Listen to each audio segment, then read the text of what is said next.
Olá pessoal, boa noite! Começa mais um Histórias em Conexão. Eu sou Rafa Zimbaldi e hoje vamos compartilhar boas histórias que inspiram e nos emocionam. Durante a nossa vida, há muitas pessoas que passam por nós e fatos que nos marcam em diferentes etapas, mas é na infância que formamos as nossas opiniões e entendimentos. Vamos falar sobre essas memórias? Histórias em Conexão começa agora!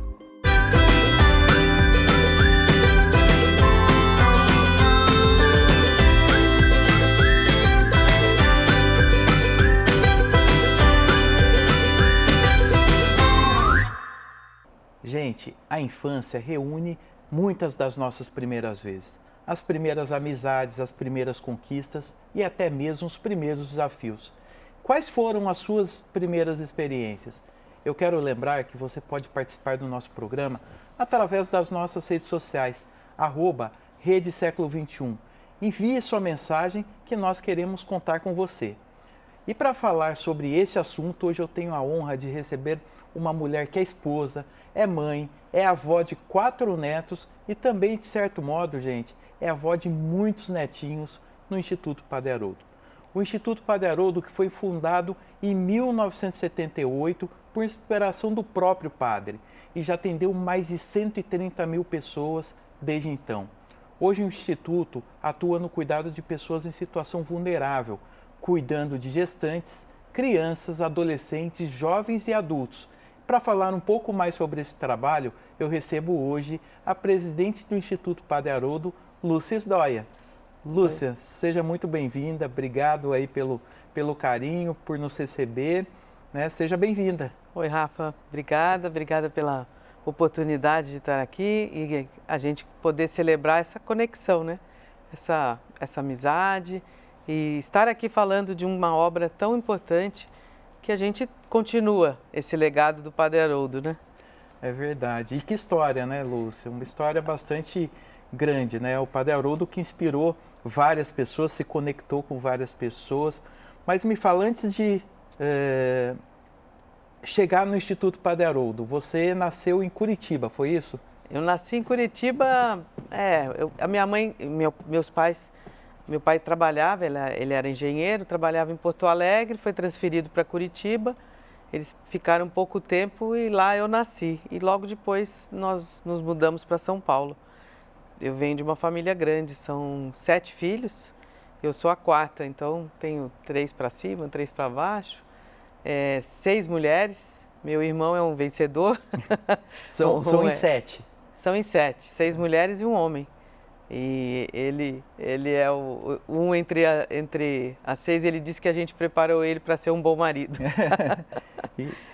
Como é que foi a infância com a casa cheia desse jeito? Olha, a gente brincava muito, era sempre, né, uma casa cheia, a gente estava sempre um com o outro e antigamente tinha um jeito de educar em que a minha mãe dizia, bom, a mais velha era responsável por mim, a segunda pela segunda, então fazia uma escadinha. E tinha como era um grupo grande, né, eram as meninas e as crianças. As meninas eram as mais velhas, as crianças as mais novas, e assim era a dinâmica familiar, né, dinâmica normal de uma família. Meus pais viveram a vida inteira, fizeram bodas de ouro, estivemos sempre juntos. E a infância eu acredito muito na brincadeira, Rafa. Eu acho que a criança precisa e a gente vivia isso. Vivia a brincadeira que a gente criava, né? Não tinha, naquela época não tinha videogame, não tinha tecnologia, então você tinha que criar e brincar. E logo cedo a gente também foi para o grupo de bandeirantes. E era muito, muito gostoso, um grupo saudável, com crianças, com acampamento, com atividades que hoje em dia a gente precisa criar espaço, né? Para resgatar essa infância, que antes era mais fácil também, as pessoas tinham menos medo, né? Lúcia, e a sua infância foi toda em Curitiba? Não, foi toda em São Paulo. Eu saí de Curitiba, eu tinha 1 ano de idade, conheci Curitiba depois de velha, mas bem mais tarde. Eu conheci Curitiba já mais de 30 anos depois. Eu vivi a infância em São Paulo, né? Nós moramos, eu tinha 5 anos, minha mãe mudou para casa que ainda hoje existe, que eu tenho irmãs que moram lá ainda.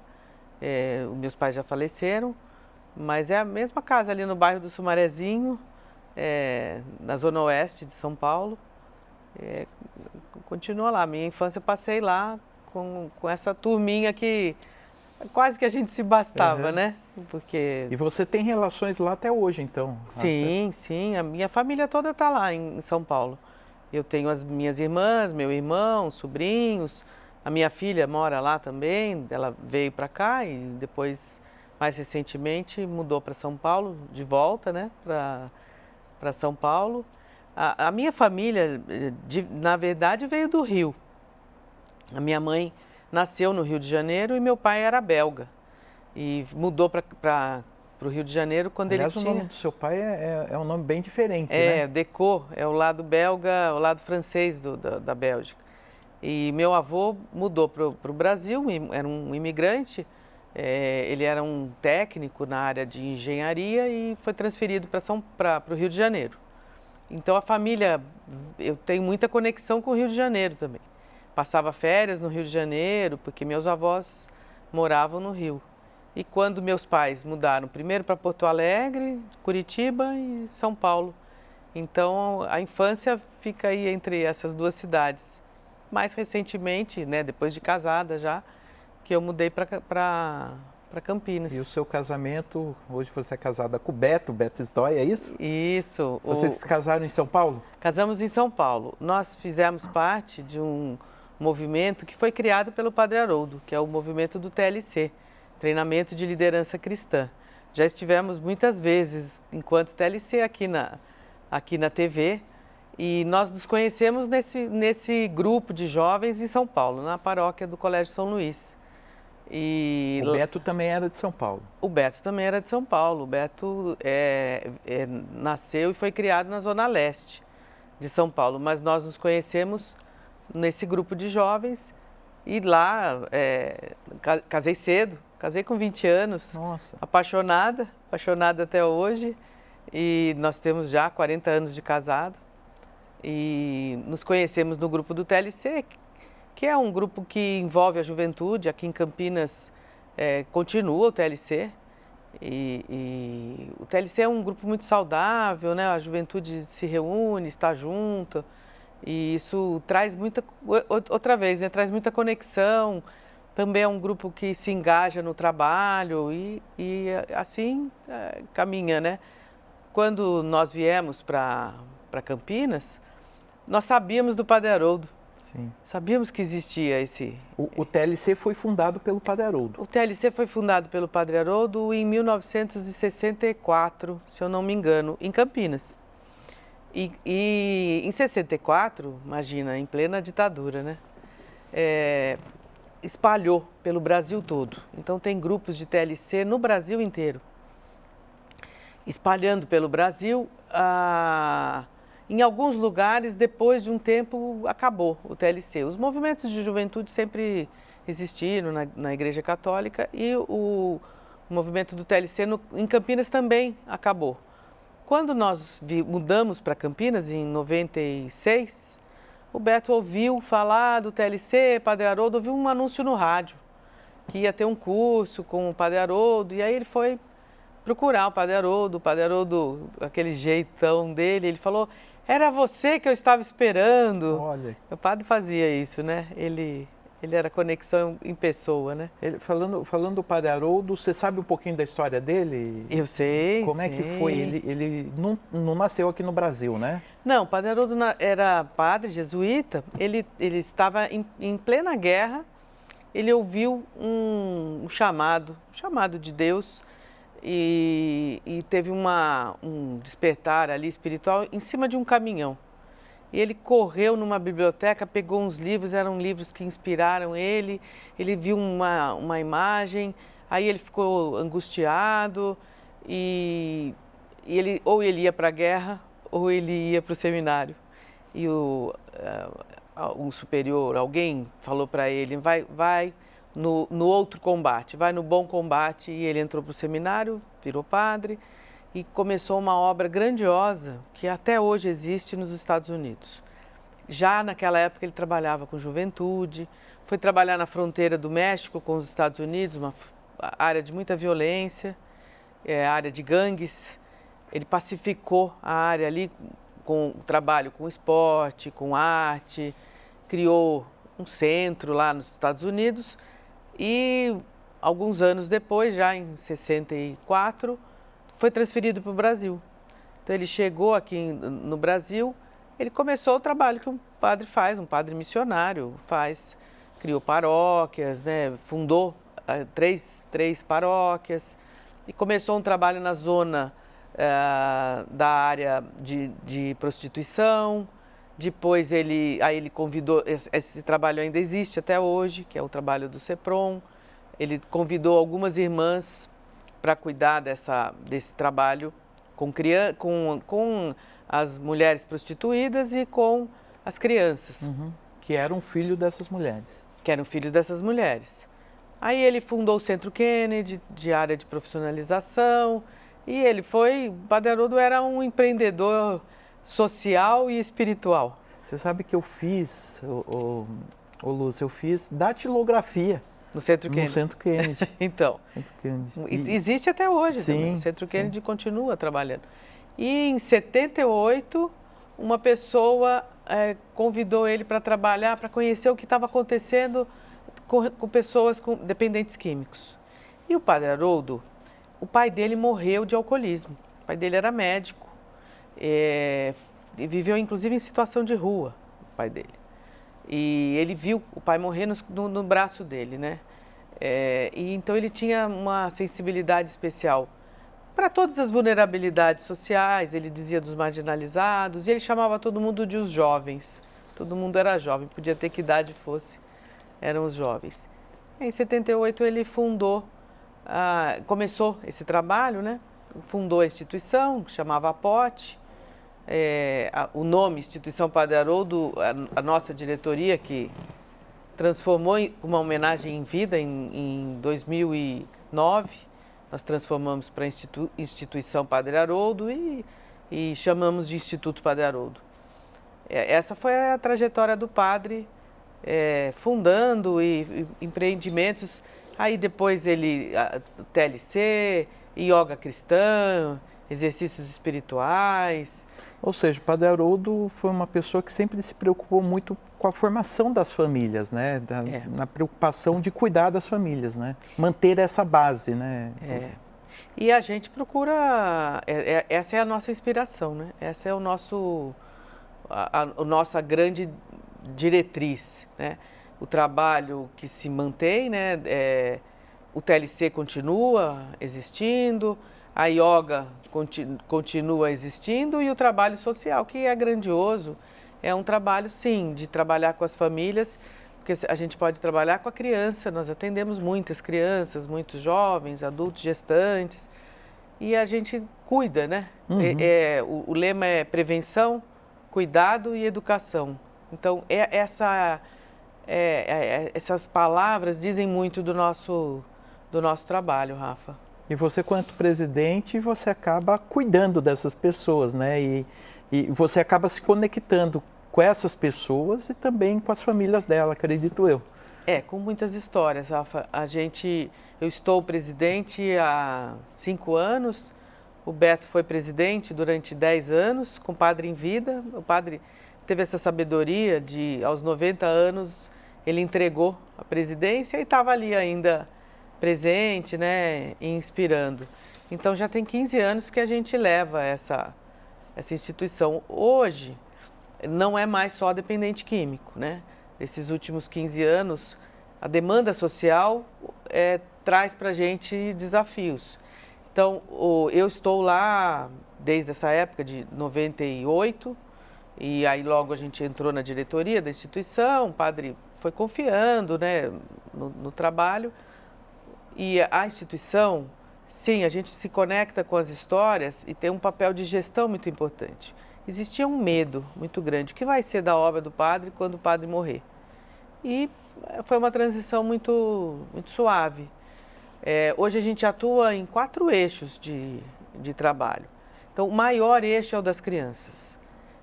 Quase 400 crianças atendidas no bairro do Campo Belo, lá no Jardim Boa Esperança, onde fica a sede da instituição. E o trabalho com as famílias é fundamental. O outro eixo de trabalho são as moradias. Não tem como a gente não trabalhar a família. Outro eixo de trabalho é o da recuperação dos dependentes químicos, mulheres, gestantes, transgêneros, os homens. Outro eixo de trabalho fundamental hoje é o trabalho e renda. A gente tem um trabalho grande com as famílias, das crianças, com os atendidos, com as pessoas do entorno, porque a gente está inserido numa comunidade. Então, as pessoas do entorno também nos procuram. E isso é um trabalho que se amplia, né? Hoje a gente atende, Rafa, direto 700 pessoas todos os dias com refeição, com atendimento especializado. 700 pessoas por dia, mas aí agrega, né? Sim. Cada pessoa, se multiplica isso para 4 familiares, pelo menos. Porque se não trabalha a família, a gente não consolida o trabalho. Qualquer que seja, com as crianças, essas crianças moram com as suas famílias, elas vivem com as suas famílias, elas estão com a gente metade do período do dia, né? Metade está na escola, metade está com a gente. As pessoas que estão em moradias, elas voltam para suas famílias, também tem esse trabalho, se não volta e a situação é a mesma. Então, sim, a gente tem que trabalhar o indivíduo, tem que trabalhar a comunidade, tem que trabalhar a família. E hoje, assim, a problemática social está bastante complicada, né? Grande, né? Piorou muito depois da pandemia, já era difícil, né? Nós temos alguns problemas sociais a resolver. Assim, você resolve, por exemplo, a pessoa está em uma situação de rua. E depois, né, vem a gestante, que está em situação de rua, a gente trabalha com essa gestante. Que hoje, na verdade, né, Lúcia, é a realidade dos grandes centros, principalmente, né, que moradores em situação de rua, muita gente que acaba caindo na dependência, que acaba se afastando da família. A dependência química é uma doença cruel. Nós temos que considerar como uma doença. Ela é um transtorno, ela é classificada como uma doença e ela tem que ser vista como uma doença. Então, tratada como uma doença. É como a diabetes. Você não se livra da diabetes. Você cuida da diabetes, você trata a diabetes, você monitora ela, né? Então, a dependência química é a mesma coisa. A situação de rua muitas vezes se mistura com... Às vezes o que leva a pessoa para a rua é exatamente a dependência. Ou o contrário, né? Ou é a família que leva a pessoa para a rua.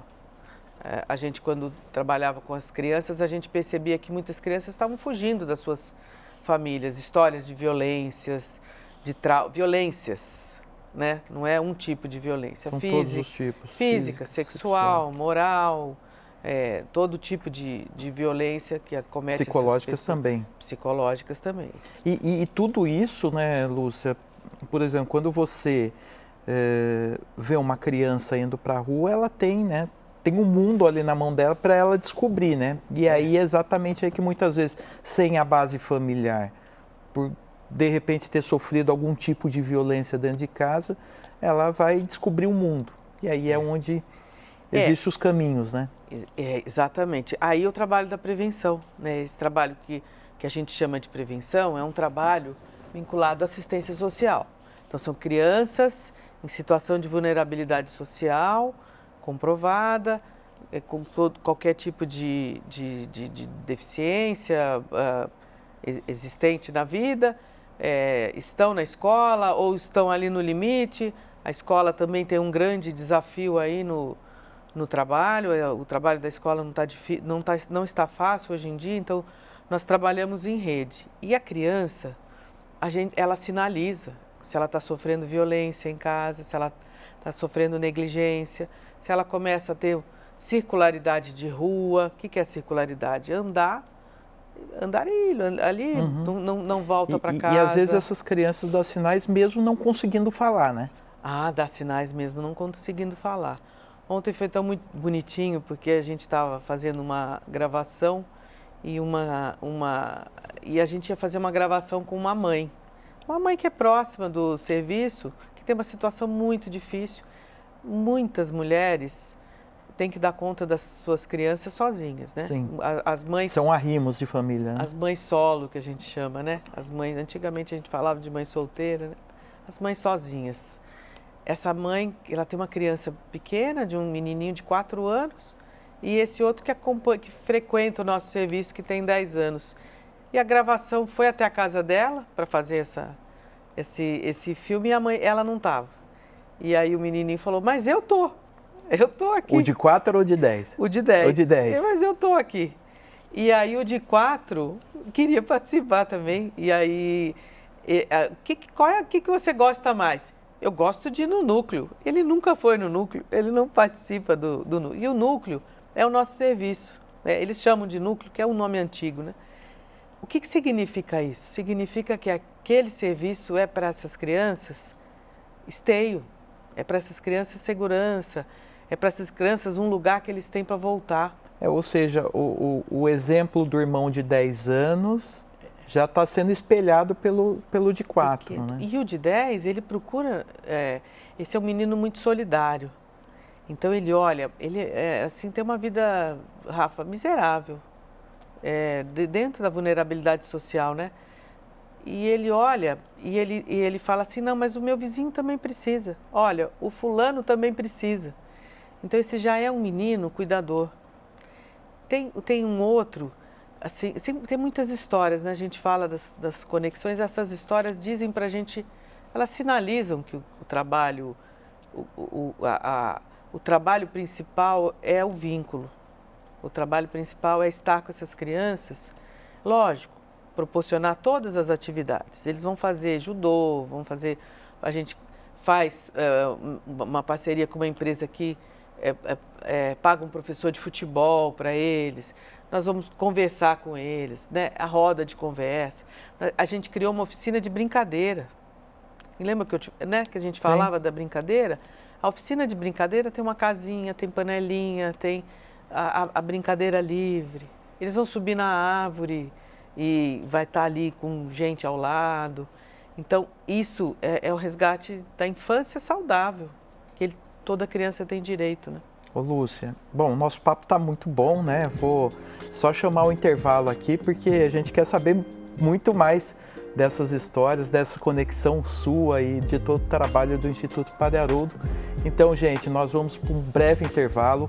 Pode nos chamar, colocar suas dúvidas através das nossas redes sociais, @Rede Século XXI. Nós voltamos já. Gente, estamos de volta com o nosso programa Histórias em Conexão. E hoje estamos falando das experiências vividas na nossa infância e que marcam muito a nossa vida adulta. Você já participou das nossas redes sociais? Deixe a sua história também e o seu comentário, @Rede Século XXI. E hoje nós estamos recebendo a presidente do Instituto Padre Haroldo, a Lúcia Sdoia, que contou um pouquinho aqui da sua história, né, Lúcia? Da tua história lá em Curitiba, da tua infância, e já falamos um pouquinho aqui do Instituto Padre Haroldo. Então nós estávamos falando um pouquinho do trabalho, né, da conexão aí da família, da base familiar, do trabalho que vocês fazem no núcleo com as crianças. Quais tipos de oficina que você faz dentro dos núcleos? Rafa, no trabalho com as crianças, ele precisa de a gente chama de fortalecimento de vínculos, né? Entre as crianças, então tem um trabalho muito grande. A oficina em si, ela é um meio. Então a gente vai ter esporte, vai ter linguagens artísticas. No ano passado a gente produziu um filme com as crianças. Esse filme concorreu aí a prêmios, a gente tem Que tipo de filme, Lúcia? Ele chama Ponto de Partida, esse filme. As crianças que manejaram a câmera fotográfica e a filmadora, com uma equipe, a gente ganhou um edital e aí pôde patrocinar. Esse edital ajudou a gente a poder patrocinar essa atividade complementar. E as crianças com a câmera visitaram o bairro do Campo Belo. Então saíram filmando. O bairro do Campo Belo que fica em Campinas. O bairro do Campo Belo fica em frente a Viracopos, naquela área... Do aeroporto de Viracopos. Aeroporto de Viracopos, exato. Uma área grande, de altíssima vulnerabilidade, são mais de 40 mil pessoas, se eu não me engano. Em torno de 60 mil pessoas ali, 60 mil pessoas vivendo na cidade de Campinas, que é uma cidade rica, um bairro de muita vulnerabilidade. E do lado do maior aeroporto de cargas da América Latina, né? Exatamente, então é um contraste gigante. É um bairro que foi criado com áreas de ocupação, tiveram vários momentos de migração, dos anos 70, 90, enfim. Muitas pessoas vindo de outros estados, né? A notícia assim, que a gente percebe ali próximo da gente é Maranhão, Paraná, muitas pessoas... Mas principalmente Norte e Nordeste. Norte e Nordeste. Para a construção de Viracopos, foi a primeira leva, depois procurando oportunidades, né, da sua vida. E as crianças saíram pelo bairro, conhecendo as histórias do bairro, as histórias das pessoas do bairro, conhecendo a cultura. As pessoas traziam... Olha só, de novo, a gente está falando de família, né? A pessoa que veio, migrou para aquele lugar, fez a família lá, conta a receita que fazia, a brincadeira que fazia. E as crianças saíram filmando, a gente acabou produzindo um áudio, né, um curta-metragem, e semana passada estava no MIS de Campinas, o Museu da Imagem e do Som, como uma amostra de audiovisuais. Então as crianças, as oficinas, elas trazem a conexão, elas trazem a atividade, elas permitem que as crianças... O objetivo maior da gente não é que a criança saia um filmador, não é que ela saia um jogador de futebol ou que ela saia um artista ou dançarino, né? As atividades são muito diversas, tem dança, tem... dar oportunidade, né? Dar um sentido na vida dessa criança, né? E assim, a convivência... Então a criança, a gente recebeu um menino que a escola não dava conta desse menino. E aí quando ele chegou, ele brigava com todo mundo, subia na árvore, subia no telhado. Sabe aquele que meteu a louca, que a gente chama? Ninguém dava conta desse menino. Hoje esse menino senta, conversa, a gente pode oferecer a escuta, que é algo muito importante, o espaço para ele ser visto, ser olhado, ele poder conviver. Então a gente trabalha a convivência entre as crianças, a convivência das crianças com os adultos profissionais que estão trabalhando com eles. Volta para sua família, a convivência, traz a família para perto. Traz a experiência que tem dentro de casa para dentro do núcleo. Para dentro e para fora, com a escola. Então hoje a gente está começando um outro projeto, andando também. Esses editais, sabe, essas possibilidades, elas permitem que a gente trabalhe outras questões. Então a gente está começando um outro trabalho em que está trabalhando as crianças na escola, e essa conexão com a escola. As crianças estão indo à biblioteca, lendo livro. Olha que legal. Trazendo... Que é algo que, assim, ao longo do tempo tem se perdido, né? Biblioteca, criança ir até a biblioteca, ler um livro. História, então a gente está agora com uma contadora de história, contando essas histórias para as crianças. E viver essa infância... Por que a gente chama isso de prevenção? Porque isso é prevenção de muita coisa. É prevenção de risco social, de agravo de risco social, é prevenção de questões emocionais, de saúde mental. Eu gosto de chamar saúde mental de saúde psíquica, porque não é só o mental, né? É o emocional também. Então é prevenção de muita coisa, é conexão de rede, poder depois, lá na frente, ter um trabalho melhor, poder estar melhor no seu trabalho, conhecer, escolher coisas diferentes. Lúcia, bom, o Instituto Padre Haroldo, ele tem a parte da comunidade terapêutica que cuida das pessoas com dependência. Quando a gente fala em prevenção, que é esse trabalho que vocês fazem dentro dos núcleos, não necessariamente você precisa falar que a droga faz mal, né? Eu acho que é exatamente essa interação que vocês fazem, vocês não ficam abordando o assunto, né? Também, olha, para a questão da dependência, das crianças, não. As crianças, não, das crianças especificamente. Não, as crianças, existe uma teoria da prevenção, e a prevenção hoje ela é muito estudada, na prevenção às drogas, né? Na prevenção às drogas, a gente tem que diminuir o risco e aumentar os fatores de proteção. Como é que você diminui o risco?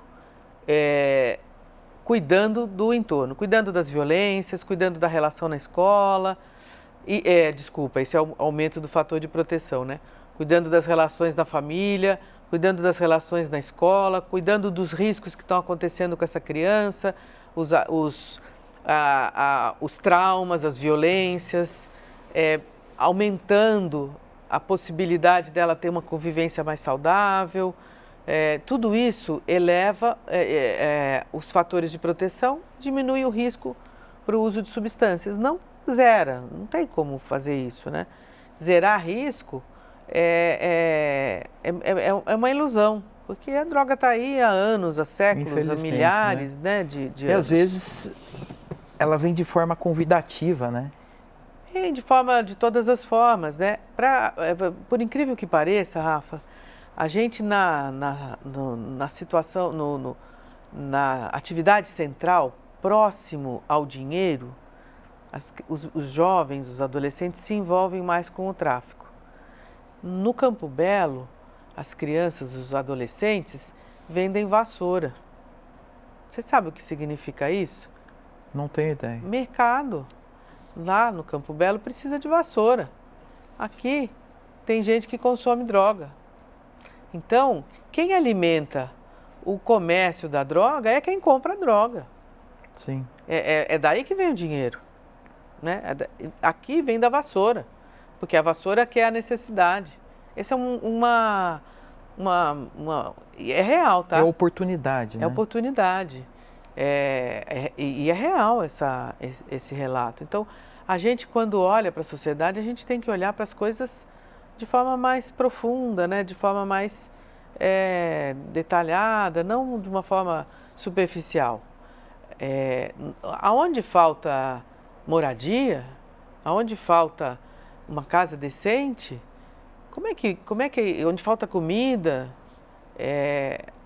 a necessidade mais básica é o que precisa ser cuidado.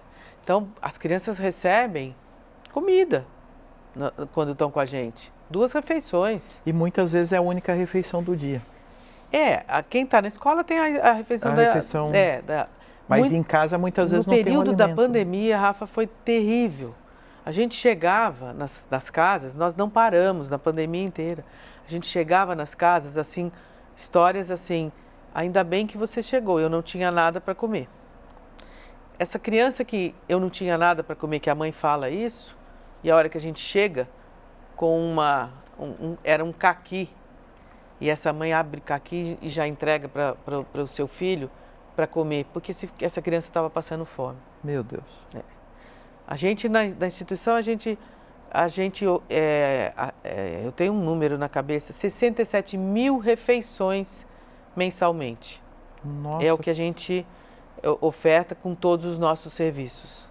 Nós vamos falar um pouquinho mais desses custos, mas antes é bonito ver que essas histórias acabam se conectando no Instituto Padre Haroldo. Não apenas da história da Lúcia, mas também na história de toda a equipe que já passaram por lá e formaram mais de 160 pessoas, né? Pessoas que estão trabalhando lá. E vamos conferir um pouquinho mais sobre essa história do Instituto Padre Haroldo. Meu nome é Trindade, eu tenho 45 anos, sou chefe de cozinha, confeiteiro e padeiro, né? Trabalho nas 3 áreas da gastronomia. Sou responsável por toda a área de panificação do Instituto Padre Haroldo, tanto produções de pães como as oficinas, onde nós capacitamos os meninos e as meninas dentro do programa e também a comunidade de baixa renda. Nasci em Santos, passei grande parte da minha vida em Santos e depois fui para Minas Gerais, fiquei na cidade de Poços de Caldas também por um longo período e por um acaso, né, mas por uma providência, eu acabei vindo para Campinas, eu acabei ficando aqui e aí começa uma grande história, né, com essa cidade, comigo e também com o Instituto Padre Haroldo. Vim para Campinas, né, eu estava bastante doente, né, tinha casa, tinha emprego, tinha tudo, mas eu não tinha mais propósito na minha vida tinha perdido sentido, né. Rapidamente eu desembarquei nessa cidade, passando alguns dias, né, eu comecei a morar na rua e daí foi um aprendizado. Eu tenho hoje, né, eu tenho bastante consciência, né, desse processo de ser um morador de rua.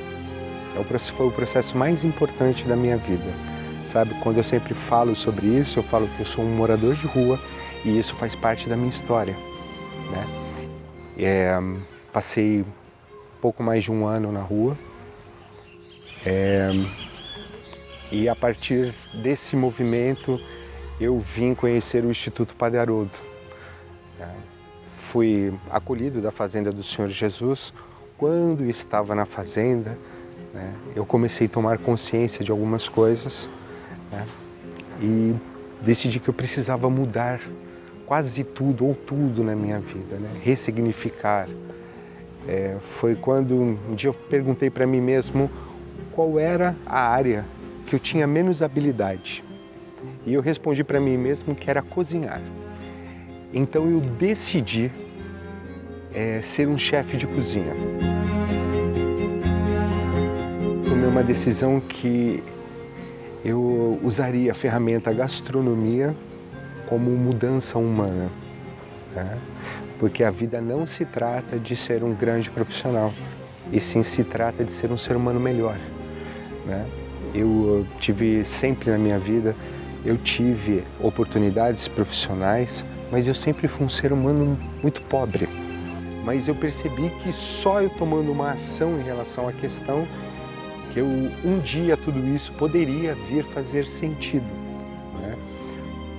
Passei pelo programa da Fazenda, cheguei na reinserção social. Dentro da reinserção social, eu não fiz nenhuma capacitação relacionada à gastronomia, mas eu fiz 21 capacitações certificadas das mais diversas áreas. Estava muito nervoso na época, porque assim, se não tivesse esse programa da República, aonde que eu iria? Para onde eu iria, né? Eu não tinha recursos financeiros e também não tinha uma estrutura para poder dar o próximo passo. Eu fui contemplado com uma vaga na República e aí sim, eu comecei as capacitações na área da gastronomia, estudando e também trabalhando. Foi um processo bastante legal. Como eu não tinha emprego, eu pegava sacos de lixo, fracionava e materiais elétricos, né?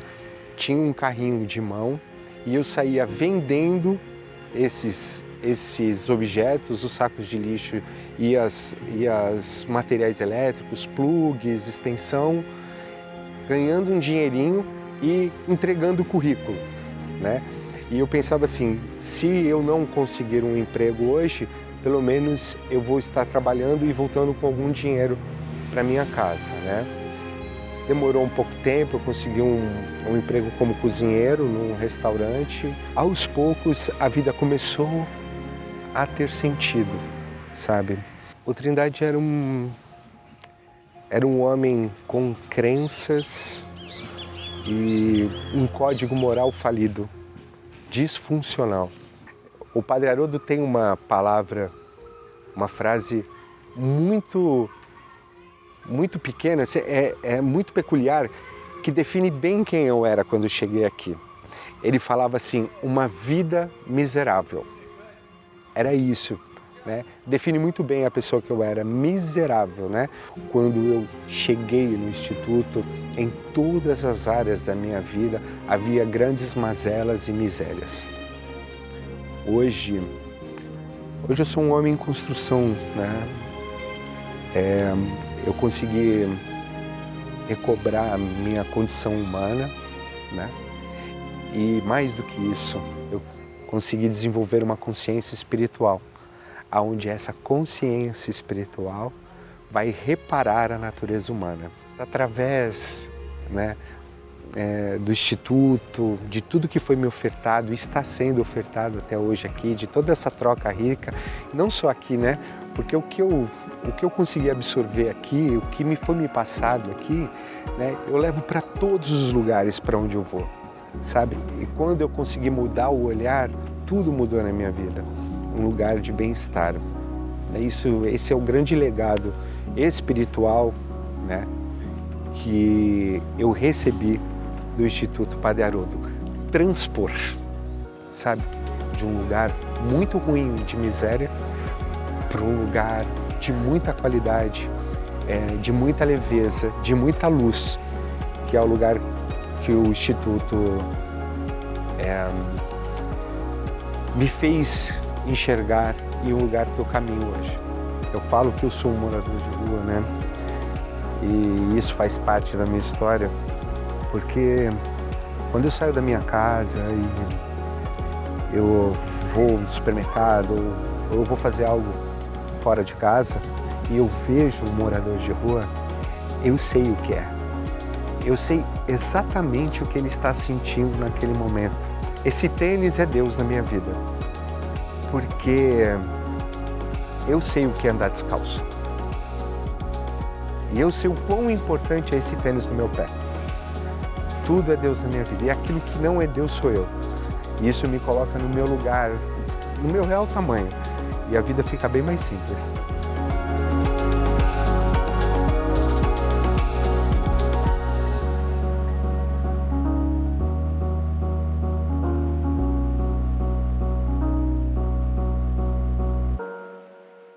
Nossa, Lúcia, que história bonita, né? Mais uma história do Instituto e eu fico imaginando aqui quantas histórias já passaram aí dentro do Instituto Padre Haroldo, quantas pessoas vocês conseguiram, quantas vezes vocês conseguiram salvar literalmente, né? Você estava falando um pouquinho da alimentação das crianças, a dificuldade que essas pessoas passam e durante a pandemia passaram também, né?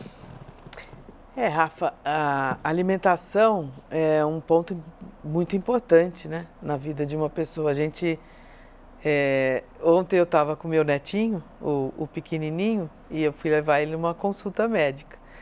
E aí a médica, é uma médica muito próxima, assim, e ela perguntou para ele de sonho, o que ele tinha e medo.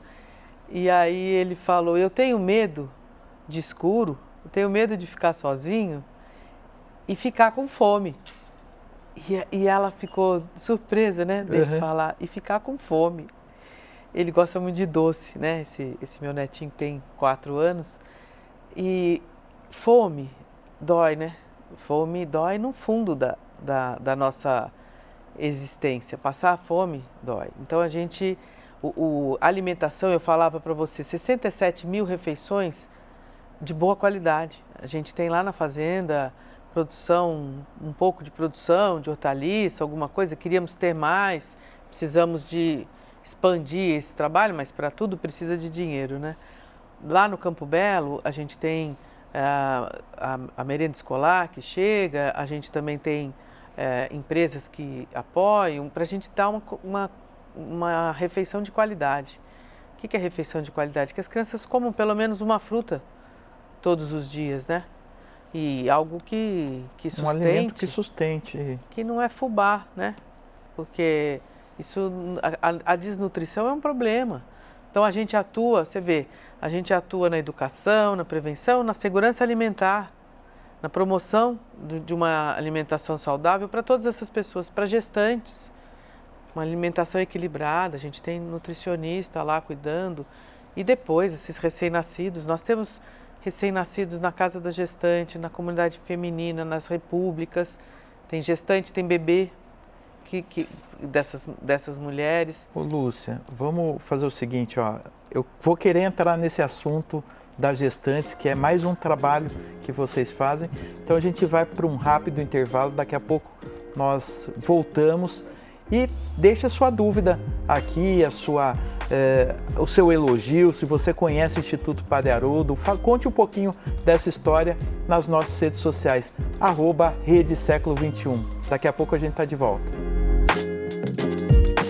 Gente, estamos de volta e hoje nós estamos aqui recebendo com muito prazer a Lucis Dória, que é presidente do Instituto Padre Haroldo. Caso você tenha alguma dúvida, participe através das nossas redes sociais, @Rede Século XXI. Ô Lúcia, você está falando aqui de 67 mil refeições, né, do trabalho que vocês fazem desde o recém-nascido até as crianças de idade um pouco mais elevada. Isso custa e deve custar muito. Se eu quiser ajudar o Instituto Padre Haroldo, como é que eu faço? Rafa, que pergunta boa. O Instituto Padre Haroldo passa bastante dificuldade financeira. Hoje a gente tem uma situação bastante complicada, financeiramente falando, né? Os recursos que vêm não são suficientes. Então, para ajudar, nós temos a nossa página no site, Padre Haroldo, haroldo.org.br. Tem uma teclazinha lá, doe agora, ou ajude, né, a gente. Quem quiser saber um pouco mais do trabalho, quiser ir lá visitar, pode ir lá visitar. A gente tem lá no nosso site também o WhatsApp, os contatos. A gente fica muito feliz de poder usar, inclusive de poder mostrar a instituição, inclusive a Casa do Padre. A Casa do Padre está mantida do jeitinho que ele deixou, com o último escrito que ele fez, lá dentro do quarto dele. Na visita que eu tive lá, vocês preservaram tudo, né? Tudo, vocês mantiveram o quarto dele montado, inclusive o guarda-roupa com roupa, né? A gente deixou porque ontem uma pessoa visitava lá e ela ficou emocionada de ver. Ela visitava o padre lá e a hora que ela volta lá. É importante, né? É como a gente está mantendo esse legado vivo. Então, para ajudar pessoas físicas, nós precisamos muito, gente. R$30 ajuda. Ajuda mais. Mas é igual a parábola da viúva, né? A gente dá o que tem, né? E o vintém é bem-vindo.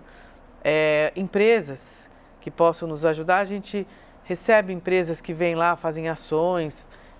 Daqui a pouco eu tenho um encontro com uma empresa que quer ajudar a gente a pensar um problema. Então, a sociedade se envolvendo, porque o problema é social, a gente trabalha com um problema que é da sociedade. Nós, enquanto sociedade, produzimos esses problemas, né? Então, nós temos responsabilidades. Eu digo para você, Rafa, que o peso aqui é grande. Eu imagino. São 160 trabalhadores CLTistas, nós trabalhamos com voluntários também, mas os voluntários vêm enriquecer o trabalho. Os voluntários vêm trazer aquilo que a gente não consegue fazer com os trabalhadores. Pagar salários, pagar as refeições, isso tudo tem um custo muito alto. São famílias que dependem também do salário, né? Fico imaginando quando está chegando no final do mês que você precisa fazer a folha de pagamento e que tem toda uma dificuldade. Né? Semana que vem tem um grupo de trabalhadores que eu não sei o que eu vou fazer. Aí a gente tem os bazares, nós recebemos roupas de bom estado, né? A gente tem 2 bazares. Os bazares, as pessoas que precisam, que estão acolhidas com a gente, pegam roupas e aquelas roupas que a gente pode vender, a gente vende. Então, a gente tem uma troca. As pessoas que compram dos bazares, compram barato, também é um benefício social. Poder ir lá, escolher a sua roupa numa loja e comprar aquela roupa. Então, você vê que é uma cadeia, né? Sim. Então, nós temos a doação recorrente, pontual, que a pessoa vai lá e doa todo mês. Nós temos os bazares que pode doar roupas, pode comprar roupas. Nós temos doações grandes. Queria eu encontrar uma herança. Alguém que, né, fala, nossa, recebi uma herança, vou compartilhar, né, essa herança. A gente já recebeu, pessoas solidárias, né, que dividem aquilo que tem, é o dízimo, né? Sim. Então, é o que tem e que vai ajudar, vai mudar a vida de muitas pessoas, né, Lúcia? Vidas transformadas, essa é a palavra, Rafa. Vidas transformadas. O que a gente consegue é mudar o rumo da vida das pessoas que estariam em situação muito pior. Quando a gente tem uma pessoa que passa por lá, participa de um curso, nós temos a área de trabalho e renda, curso de panificação, jardinagem, eletricidade, confeitaria, promoção do trabalho. É uma rede de ajudas, né? Uma Por rede exemplo, de ajuda. Aqui a TV Século XXI, né? Que ela é também sustentada através dos sócios, aqueles que acreditam na evangelização, todo o trabalho do Padre Eduardo, que aliás, Padre Eduardo e Padre Haroldo têm uma história aí juntos, né? O Padre Eduardo morou com o Padre Haroldo. Sim. Eu sou sócia daqui da TV, porque eu acredito no trabalho da TV, né? Nós temos que fortalecer as redes, né? E para a gente é simples a gente compartilhar o que a gente tem, é possível isso, né? Um pouquinho aqui, um pouquinho ali faz um trabalho de grande valia. Eu estava falando para você... Da questão do trabalho e renda, trabalho né? e renda. Como é que você... Porque você precisa dar um caminho, uma oportunidade para essas pessoas. Exatamente. Ontem eu conversava com um rapaz que era cabeleireiro. Aí ele falou, eu quero trabalhar aqui no Instituto, eu quero ser educador aqui. Ele está fazendo curso de gastronomia agora. E ele falou, encontrei uma nova alegria na minha vida. Tem uma pessoa que veio aqui num programa aqui na TV, foi um recuperado, passou na situação de rua, passou pela comunidade terapêutica, fez o curso de gastronomia, hoje ele é o nosso padeiro. Está trabalhando como padeiro e ele ensina as outras pessoas panificação. Você vê, a panificação você faz em casa, você começa vendendo um pãozinho ali, você já tem alguma renda. Na própria comunidade, né? A minha netinha ontem, a mais velha, ela resolveu fazer suco e vender na feirinha ali, no lugar que eu moro. Estava lá com as garrafinhas, feliz da vida, aprendendo a vender, fez o suco, colocou na garrafinha, falando com as pessoas. Isso, é assim que a gente cria uma vida mais feliz, né? Uma vida mais conectada, né? Eu gostei muito do nome do programa Conexões, porque eu acho que ele traz muita a conexão com a vida, a conexão com as pessoas, com o problema, né? Com o problema e como que eu posso resolver o problema. Conexões, e parabéns. essa conexão, né, Lúcia, que às vezes vem também a oportunidade, né? Você falando da questão do trabalho e renda, eu que sou fundador de um projeto social, né, dos Jovens do Futuro, projeto já de 20 anos, a gente vê que a qualificação profissional às vezes é a oportunidade que a pessoa precisa para conseguir uma vaga no mercado de trabalho ou para se tornar um empreendedor, uma empreendedora. Os salões de belezas hoje, na região lá do Ouro Verde, por exemplo, são pessoas formadas em projeto social, nos Jovens do Futuro. Eu imagino vocês, né, que muitas vezes acompanha a vida, né, porque desde muito bebê, né, um recém-nascido até o recém-nascido, quando a gente trabalha com a gestante, a gente está interrompendo um ciclo de violência, né? Porque você trabalha com a gestante que vai ter um bebê que vai ser acompanhado e isso não vai desencadear lá na frente num problema futuro. A gente tem muitas histórias, Rafa. Uma mulher que saiu agora há pouco da comunidade terapêutica, fez uma qualificação profissional numa grande rede de supermercado, que deu oportunidade de trabalho a essa mulher, ela já está virando caixa de supermercado, está mudando, ela veio do sistema prisional, está mudando a vida dela, é outra história, é outro rumo que vai dar a vida, né? Então as oportunidades, o que a gente tem que, não é a gente dar a mão para a oferta de oportunidades, para que as pessoas abracem as oportunidades e sigam o seu caminho, né? Com autonomia, com a sua vida renovada, com a sua vida transformada. A espiritualidade também está muito presente nos nossos programas, as pessoas se conectarem pela religiosidade de escolha, né? Nós não fazemos imposição religiosa, mas a gente também... Mas é importante, né? Eu acho que muito essa questão espiritual, religiosa, ainda mais tendo o Padre Haroldo como fundador, né? E ele tratava isso de uma forma muito leve, né, Lúcia? E eu tive a oportunidade de ir em várias missas lá, a gente vê que de forma muito tranquila e de forma muito especial, as pessoas internas fazem questão de participar, né? Fazem questão. A gente tem espiritualidade todo dia, né? Todo dia na comunidade terapêutica, as mulheres, os homens. Tem a espiritualidade conduzida por voluntários, que o Padre Haroldo ainda continuam os mesmos, né? E meu marido, inclusive, é um que vai lá toda quarta-feira e da espiritualidade para o pessoal. E a espiritualidade é conexão pura, né? Conexão com o poder superior, conexão com as pessoas, os louvores.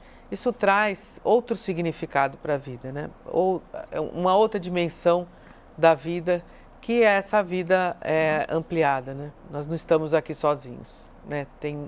A gente está junto com Deus, né? Com cada um na sua escolha, né? Não podemos fazer esse proselitismo religioso, que é a imposição de fé, mas a gente oferta e as pessoas abraçam e saem diferentes, né? Isso traz para a vida das pessoas depois um outro significado. Nossa, Lúcia, que história maravilhosa. Lúcia, infelizmente o nosso tempo aqui já está acabando, mas antes eu quero te agradecer mais uma vez a oportunidade, parabenizar você e toda a equipe, os trabalhadores, voluntários do Instituto Padre Haroldo por esse trabalho maravilhoso, né? E que Padre Haroldo esteja, né, intercedendo por todos nós, pelo trabalho de vocês lá. Parabéns e obrigado aí pelo carinho. Padre Haroldo está lá, pairando no ar, né? Como dizia o Padre Marcelo, está lá, pairando no ar, está sim. E fica o convite, quem quiser conhecer a instituição, estamos de portas abertas. Obrigado, Lúcia. Gente, é isso. A nossa vida é feita de conexões. E hoje foi a vez da história da Lúcia se conectar com a minha e com a sua, do Instituto Padre Haroldo, falando um pouquinho, né, de todo o trabalho. Lúcia, obrigado mais uma vez. Que Deus abençoe você e todo o trabalho. Gente, muito obrigado e até a próxima segunda. Deus abençoe.